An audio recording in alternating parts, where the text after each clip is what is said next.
ეს ჩემი უმცროსი ძმა ჯორჯია. ეს დედა ღრუტუა. ეს კი მამა ღრუტუ. კოჩი პეპა.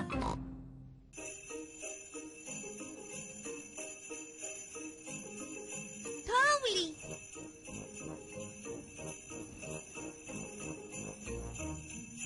დღეს პეპა და ჯორჯი სახლში ვერ ისვენებენ. გარეთ თოვს. დედა, შეიძლება თოვლში ვითამაშოთ? დიახ, მაგრამ გარეთ ცივა, თბილად ჩაიცვით. პაშა! არ დაგავიწყდეთ ქუდების დახურვა, ხელთათმანები და გაშნე. დღეს ძალიან ცივა. პეპამ და ჯორჯმა დაიხურეს ქუდები და გაიგეთეს გაშნე და ხელთათმანები.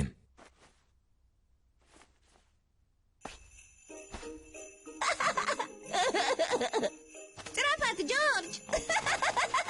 პეპას და ჯორჯს უყვართ თოვლზე ყვავის დატოვება. მათ ძალიან უყვართ თოვლში თამაში.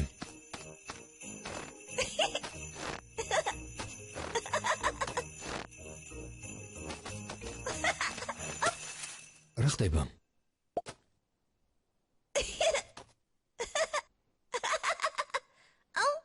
ოი.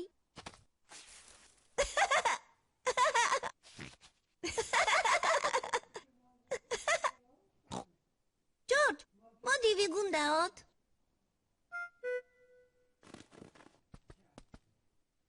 პეპამ გუნდა გააკეთა.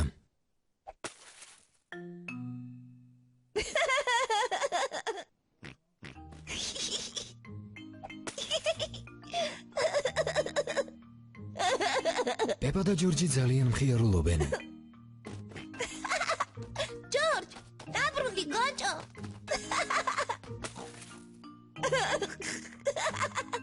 ოი.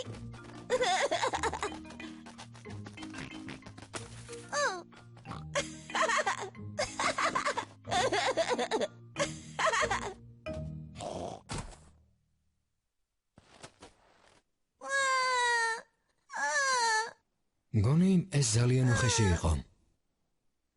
მაპატიე, ჯორჯ. ჯორჯ, მოდი თოვლის კაცი გავაკეთოთ. პეპა და ჯორჯი თოვლის კაცს ზერწავენ. თავიდან ისინი ტანს აკეთებენ. ჯორჯ, ეს არის მისი ტანი. ახლა თავს აკეთებენ.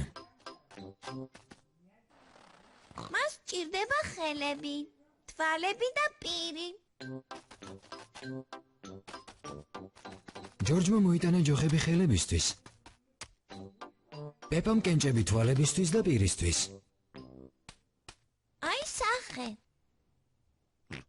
თოვლის კაცს ჭირდება ცხვირი. პეპამ მოიტანა სტაფილო. ეს იქნება თოვლის კაცის ცხვირი. გონი თოვლის კაცი კმაყოფილია. თუმცა ალბათ ცოტა სივა. თოვლის კაცს ჭირდება ტანსაცმელი.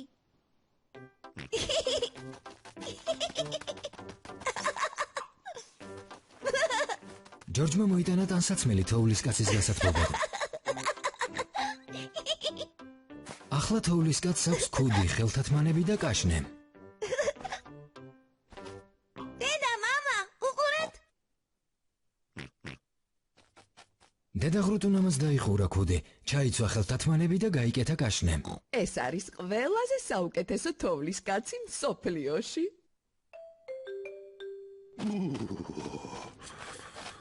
მგონი მამა ღრუტუ სულ გაიყინა. მას არ დაუხურავს ქუდი, არც ხელთათმანები გაუკეთებია და არც კაშნე. მამა, რატომ ხარ უქუდოთ, უხელთათმანოთ და უკაშნეოთ? ბევრი ვეძებე, მაგრამ ვერსად ვიპოვე. მე მგონი ვიცი, სად არის მამას ქუდი, ხელთათმანები და კაშნე. მამა ღრუტუს ქუდი, ხელთათმანები და კაშნე თოვლის კაცს უკეთია.